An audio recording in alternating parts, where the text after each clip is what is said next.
বিসমিল্লাহির রহমানির রহিম। সম্মানিত ভিউয়ার্স, আসসালামু আলাইকুম। যারা দেশ এবং বিদেশ থেকে আমার এই ভিডিওটি দেখছেন, সবাইকে আমার আন্তরিক ভালোবাসা ও শুভেচ্ছা জানিয়ে শুরু করছি এখনকার ভিডিও হলো কলা গাছ রোপণ। দেখেন সম্মানিত ভিউয়ার্স, এখানে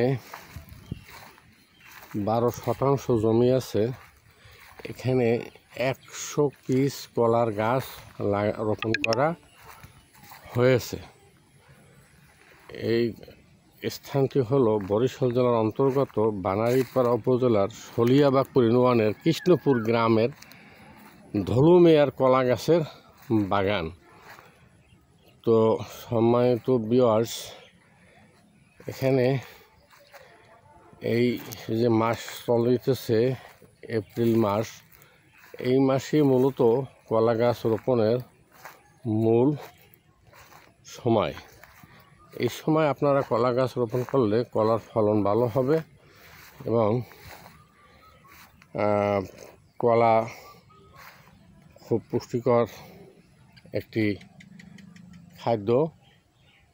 মানবদেহের জন্য, শুধু মানুষের জন্যই না, এই কলার যে ছোকলা হবে, সেই ছোকলা আপনার গরু এবং ছাগলের খাবার হিসেবেও পুষ্টিকর খাদ্য হিসেবে বিবেচিত। তো শুধু তাই নয়, আবার এই কলা ধরার পর কলা যখন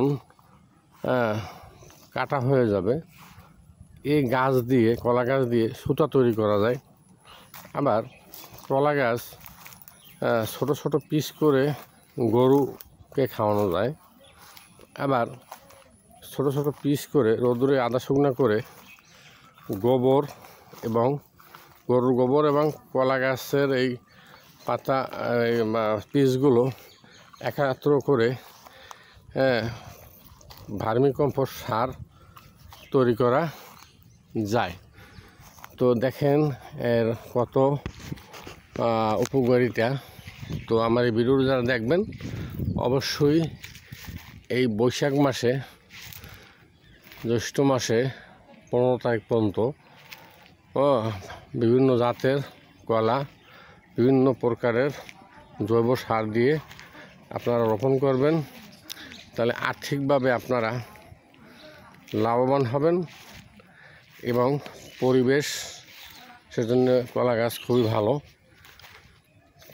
তো আমি আমার কথা আর দীর্ঘায়িত করছি না, এখানে আমি বিদায় নিতে যাচ্ছি। বিদায় নেওয়ার পূর্বে সকলকে রিকোয়েস্ট করব, আমার এই ভিডিও যারা দেখবেন, অবশ্যই আমার চ্যানেলটাকে সাবস্ক্রাইব করবেন। পাশে থাকা বেল আইকনটা হালকা করে টিপে দেবেন, বন্ধুদের মাঝে শেয়ার করবেন, যাতে আরও অসংখ্য মানুষ কলা চাষে আগ্রহী হয়। সকলে ভালো থাকবেন, সুস্থ থাকবেন, নিরাপদে থাকবেন। খোদা হাফেজ। আসসালামু আলাইকুম ওয়া রাহমাতুল্লাহি ওয়া বারাকাতুহু।